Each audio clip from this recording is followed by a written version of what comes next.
What's up, guys? Welcome to the Peer Review Podcast. My name is Caleb Davis. And my name is Brett, and we have some notes for today. But first, let's just talk about how our weekends were. Caleb, if you want to share something you did, what you've been up to over the past couple of weeks. I know it's been a while since our last video. You know what I'm saying? So, but we're getting back to the swing of things. Yeah, I would just say I moved in to my apartment, so I got a new setting, background going. I tried to do a little bit of decorating. I added a few posters here and there, set up the lights. But yeah, I'm just trying to get back acclimated to the school setting because it's been a big switch up this year. I will say I tried going to the MSU game on Friday.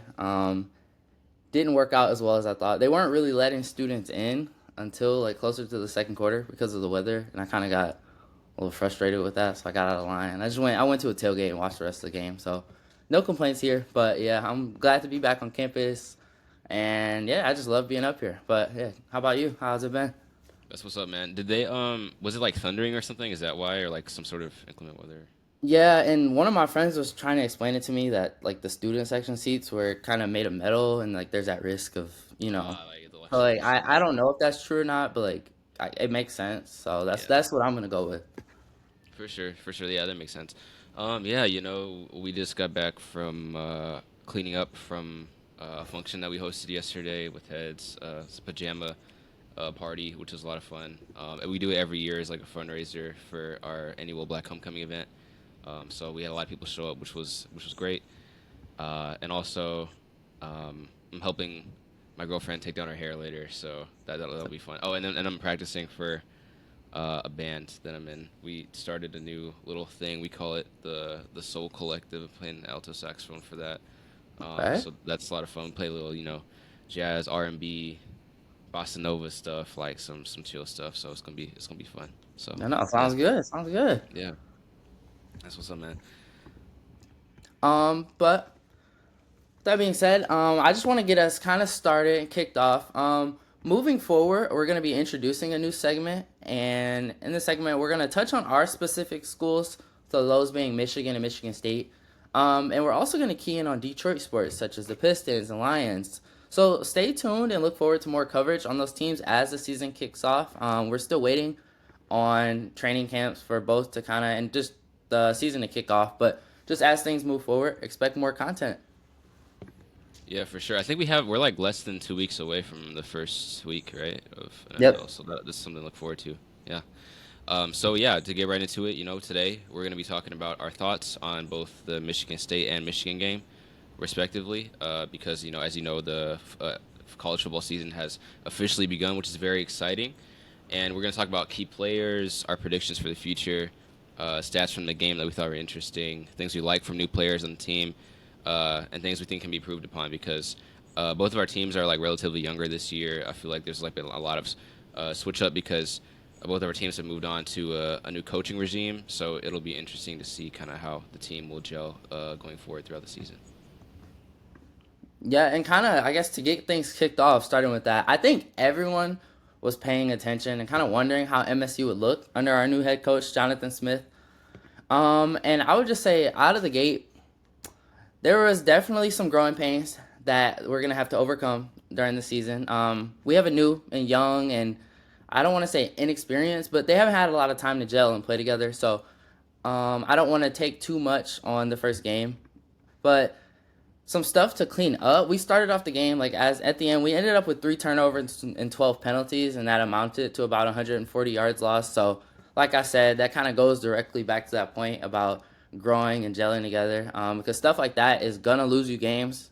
Um, Outside of today, because what I think we ended with 16 points, which typically only scoring in the first half is not gonna win you a football game. But our defense came through. But I just want to start with our offense. I saw a lot of people getting on Aiden Childs. His first play was almost a pick, which like if you were watching the play, it wasn't that the pass was bad. Like it was nothing like that. I just kind of chalk it up to like an unlucky sequence. Our receiver, number 3, I think his name's Montori. He fumbled it like in the air, and it just happened to bounce up. Like if you go back and watch the highlight, it wasn't like he just threw a dud, and it was nothing like that. And yeah, he did have two other picks during the game, but I don't think I just think it was unfortunate. And it's a little funny based on like how the game went on, just that sequence.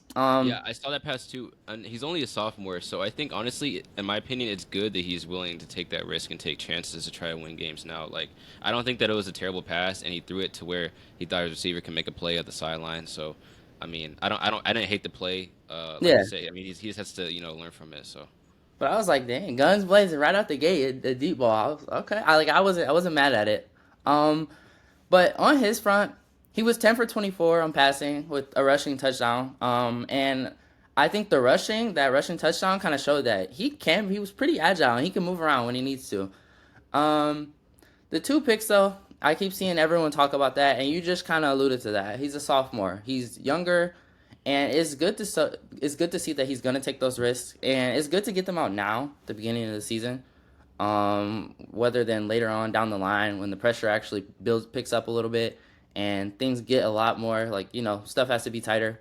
But the one thing I do want to mention, I love the way after the game how he took full responsibility for his play.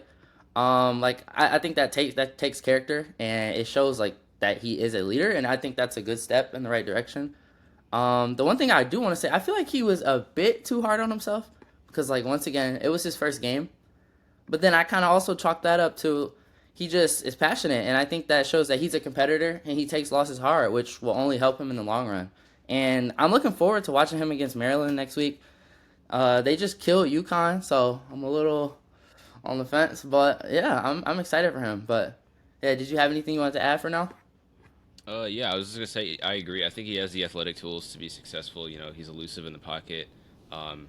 He has a pretty strong arm. I think once he gets the accuracy down over the course of the season, I think that yeah, I think he'll be a formidable quarterback. I think he and like you said, um, taking full responsibility as a leader is a testament to his character, and I think that definitely will serve him well going forward in the future. And also just to touch a little bit on the FAU side because I was watching a little bit of the game. Um, Michigan's defense did a really good job containing Fancher on the run because that guy is like really slippery. I was noticing, and he wasn't very accurate when he was throwing the ball, but he could definitely run. And I feel like for the most part, they did a good job containing him. He didn't get any rushing touchdowns. I think he only threw for like one passing touchdown, but like. Yeah, honestly, bro, like that dude could not throw. It was bad. Like I think he was like less than 50%. He was like throwing like ducks. He had like probably like maybe like two or three good passes like the whole game. But yeah, But it was interesting. I want to say a lot of that was due. Our defense was amazing in that game. Like we were getting to the QB every single time. I think we had 3 sacks during the game, but Yeah, y'all I got a don't want safety to. at the beginning too. I think. Yeah, and I like yeah, he's not the best QB, but like our defense was also pretty amazing, especially in that fourth quarter stretch, when things got tight, when it was close and they had a chance to take the lead towards the end. Our defense sat down and buckled up, and I just know they were exhausted because our offense in the second half gave us nothing, nothing. They weren't Yeah, wasting no, clock. yeah, I saw that. There was like three straight drives where like they literally kept getting the ball back because y'all Yeah, kept dude. going three and out. I was like, dang, bro, you gotta give the offense. I mean, the offense has to give the defense some rest. Yeah, I was nervous for them, Yeah, especially in that last like minute, 2 minute stretch. I'm like they've been going all game, all fourth quarter especially, but they pushed through. So testament to them. yeah, no, yeah, the defense does look good. You're right. I agree. Uh, But but yeah. go ahead. I'm Um. sorry. Oh no, I was just say, are you want to talk about Michigan or you want to say something Yeah, else? I'll say we can kind of move forward a little bit. I'll kind of hand it over to you to kind of guide how you want that conversation to go. But go ahead and get us started. Yeah, for sure. So I tuned into the game. Michigan first game of season versus Fresno State. Last year, Fresno State, for context, was if you know much about them, they're a Mountain West conference, and they did go 9-3, and they went to a bowl game. So they're not like they're not slouches. You know what I'm saying? They're not like a Hawaii or like a Colorado State or like one of the like worst teams in like the FBS or anything like that. Like they're a pretty good, formidable Group of Five team. Um, and they also just got some new transfer receivers that were playing FCS ball, but both of them were like had they put up crazy stats down there. That like one of them had like 1,200 yards and like 10 touchdowns in the season. The other dude had like 990 or something like that. Um, but yeah, both of those guys are pretty good.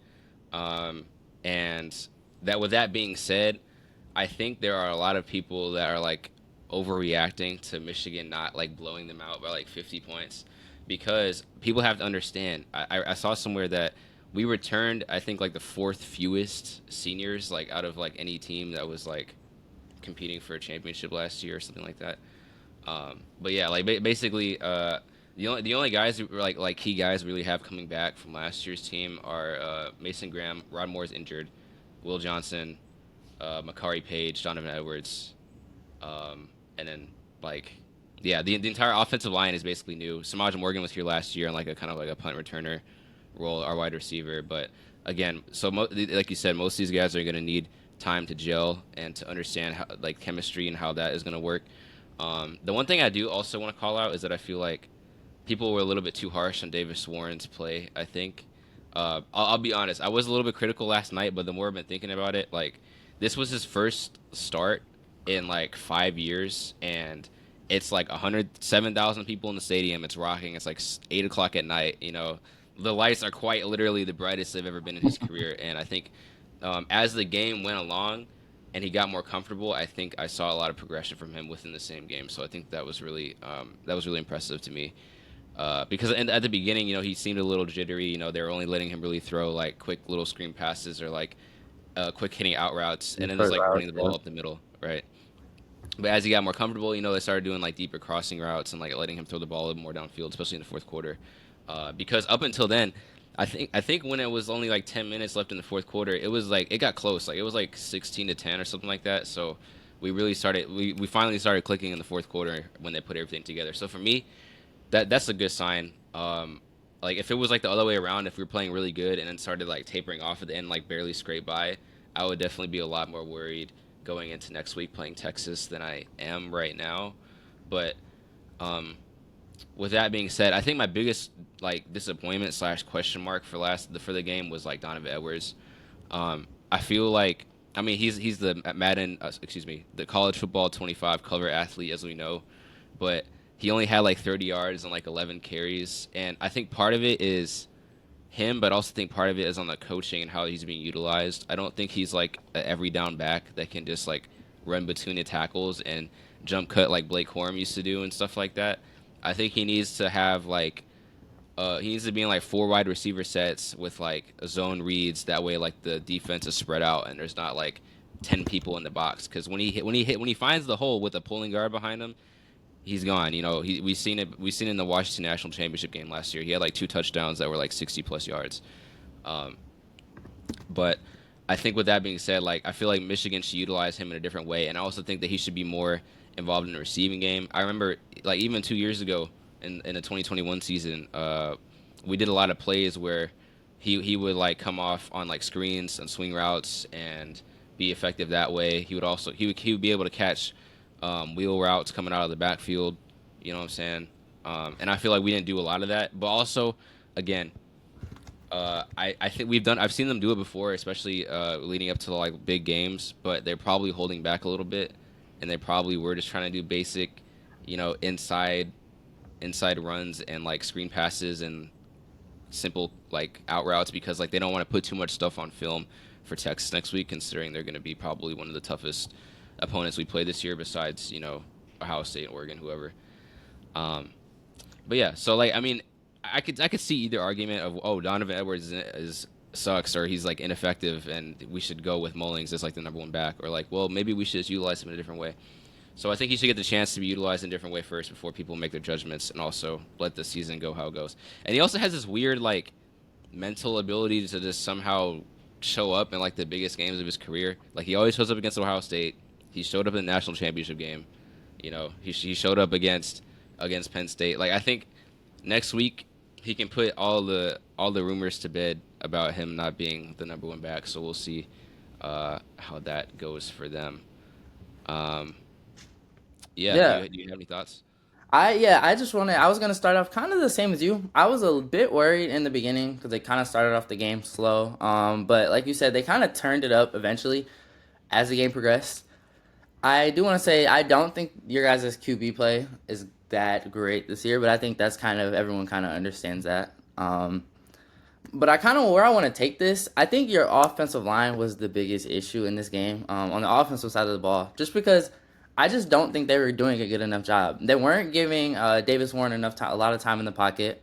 I think that played not the whole entire role, but I think that played a big role in his struggles during the game. And then they weren't opening gaps like you were talking about for Donovan Edwards. They weren't opening huge gaps for him to capitalize on. So it makes his job a lot harder. And if the offensive line, if they're not holding up their end of the bargain, everyone else down the line is going to suffer. So I point a lot of the issues that you kind of talked about towards the offensive line.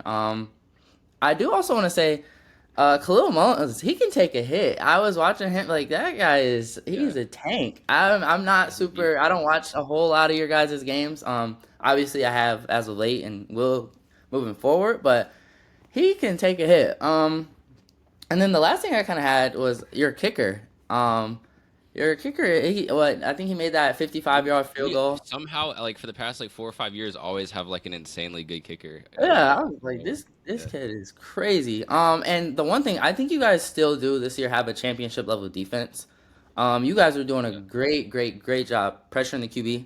Like I was watching the film earlier this morning, and like every other play on defense, like he was scrambling or he was running for his life, trying to get the ball away. And I don't know, there was one play I was sitting with my buddy earlier, and it was just so funny to watch. But yeah, they were doing a great job. And I think they had 3 sacks as well. hmm So like yeah, there's not much. I don't think there's a whole lot that they need to improve on. I think the offensive end of the ball is where they're gonna have to worry about this year, and where a lot of their struggles are gonna come from. So that's just kind of where I'd say to look out for. But like I said, I kind of agree with you. I don't think they were trying to put everything out there, and put everything out there on film because obviously they have a big opponent next week, and you kind of want to save yeah. some of the tricks for when you really need to pull them out. So, but yeah, I'm gonna hand it back over to you. Did you have anything else you wanted to add about Michigan or the game? Yeah, And I can touch on a couple more things. One guy that was really X factor for us too that I didn't touch on was Will Johnson. I know he was frustrated during the earlier parts of the game because I think he got beat like once because he like tripped after the dude like was in front of him for like a curl route and he like missed a tackle. And then I think he was close to getting another interception after that too, and then he kind of like dropped it.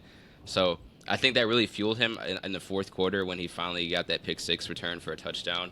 I think if you see in the previous play because he started realizing like all right when they line up in this trips formation they telegraph every time, bro. The dude literally sits back there like this, like really slow. So he was like, all right, bet very next play after they do the same thing again, he literally is like he baits them and he just jumps in front of the route and just high steps it back like 80 yards for a touchdown. It's awesome.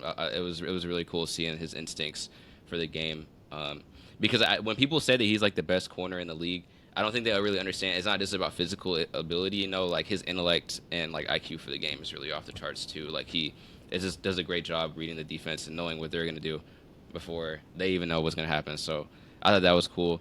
And again, like you said, the defensive line doing a great job getting to QB. Want to call out Josiah Stewart and Rayshon Benny, especially. Fun fact, I had a class with him like last year, psychology of the black experience. So shout out Rayshon Benny, bro. I see you out there doing your thing. student scholar, yes sir. Yes, sir. But also, um, yeah, man. Like you said, you're right. I think a lot of the issues in the offense probably do point back to the offensive line. But it was interesting. It seemed like I don't know what it was. It was like every time they did the little gadget stuff with Alex Orji, he came in and ran like the QB draw or whatever.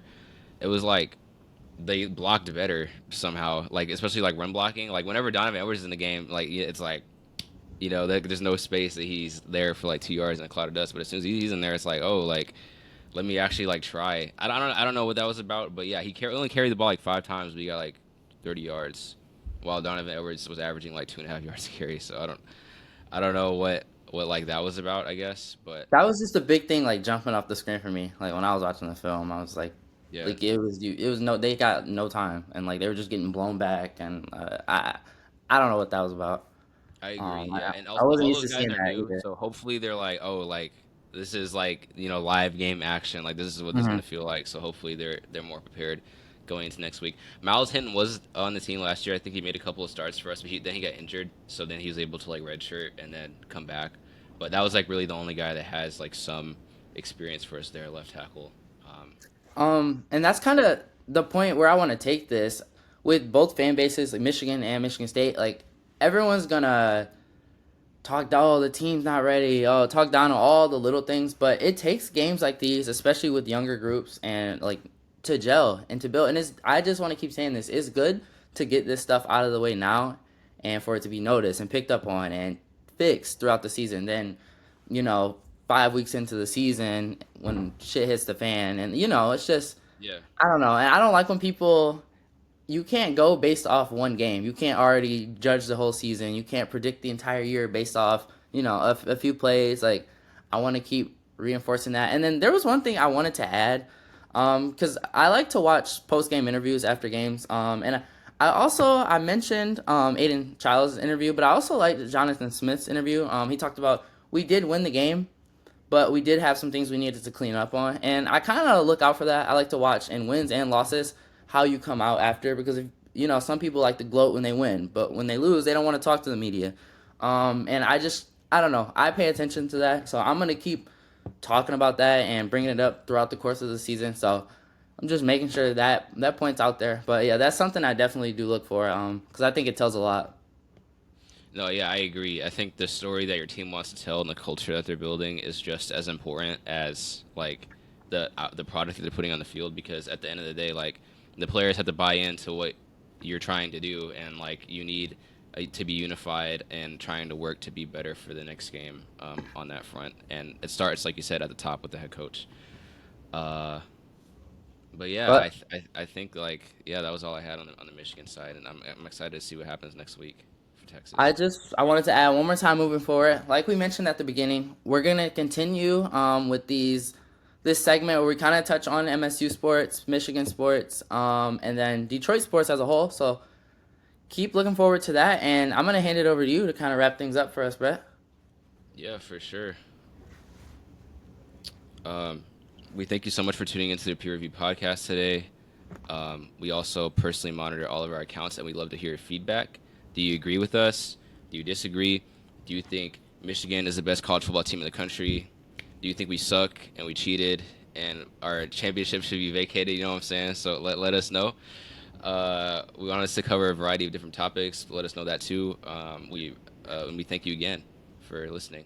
Yeah, and like we said, please share the pod with your friends and family as well as follow us on X at peerreview_pod and on TikTok at Peer Review Podcast to stay up to date with our latest episodes, releases, and videos. And we appreciate you guys tuning in, but this is the Peer Review Podcast signing off.